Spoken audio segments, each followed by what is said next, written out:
Bonjour à toutes et à tous, aujourd'hui petit test matériel pour celles et ceux qui veulent améliorer le son lorsque vous faites des vidéos avec votre smartphone, compact ou réflexe. Pourquoi cette vidéo? Parce que j'ai vu des conclusions sur le test du MKE200 de chez Sennheiser qui à mon avis ne sont pas proches de la réalité. J'ai préféré le tester moi-même et vous dire ce que moi j'en pense.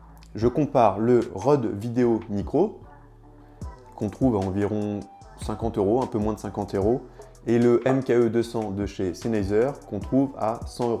Si ce n'est pas encore fait, n'oubliez pas de vous abonner à ma chaîne et mettre un petit pouce bleu sur cette vidéo si elle vous plaît. Dans la première partie de cette vidéo, on va voir les caractéristiques techniques des deux micros, les plus et les moins de l'un par rapport à l'autre. Donc d'une deuxième partie, je vais vous mettre dans une petite ambiance de lecture du soir pour un essai. Et enfin, dans une troisième et dernière partie, je vais conclure. Tout d'abord, le Rode Video Micro, il est célèbre, on trouve plein de tests. On le trouve à un peu moins de 50 €. Il a une construction métallique avec un support anti-vibratile qui est externe. Il est assez volumineux, surtout quand on lui met sa bonnette, et il faut forcément mettre sa bonnette anti-vent. Le MKE200 de chez Sennheiser, on le trouve à 100 €. Le support anti-vibratile de la capsule est intégré au châssis et il a déjà une protection anti-vent. On peut lui ajouter un anti-vent dessus, mais il a déjà une protection anti-vent intégrée. Vous le verrez lors du test, ça a son importance. La différence notable au niveau des caractéristiques, c'est le poids du Rode Video Micro qui est 10 grammes plus lourd, la réponse en fréquence du MKE200 qui va de 40 Hz à 20 kHz contre 100 Hz à 20 kHz pour le Rode Video Micro. Les deux sont supercardioïdes, pas de différence là-dessus. La sensibilité est la même pour les deux, moins 33 dB. Le niveau de bruit pour les deux est identique aussi, 20 dB. Le niveau de puissance max par contre est de 140 pour le Rode Video Micro contre 120 pour le MKE200. Les conditions du test. Le micro est à 1,20 m de la source sonore, donc de moi. J'ai mis un ventilateur à 1,50 m pour simuler du vent.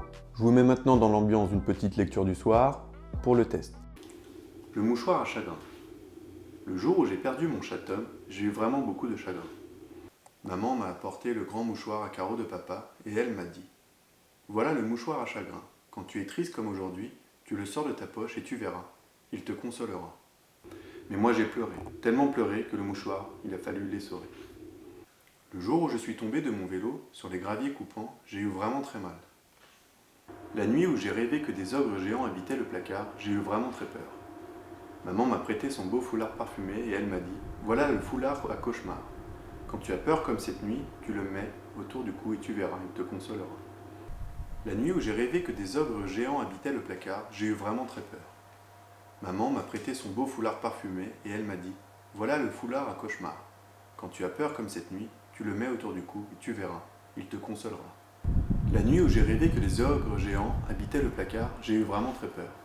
Maman m'a prêté son beau foulard parfumé et elle m'a dit « Voilà le foulard à cauchemar. Quand tu as peur comme cette nuit, tu le mets autour du cou et tu verras, il te consolera. » Mais moi j'ai pleuré, tellement pleuré que du parfum, il a fallu en rajouter.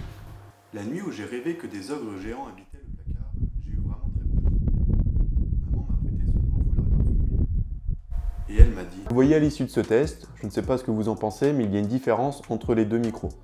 Dites-moi en commentaire lequel des deux vous préférez. Personnellement, moi je penche pour le Rode Video Micro.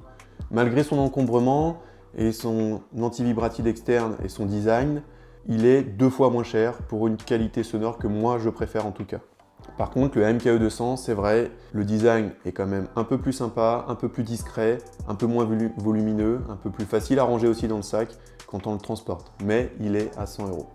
J'espère que cette vidéo et ce test vous aura plu et vous permettra de faire votre choix lors de votre prochain achat. À bientôt.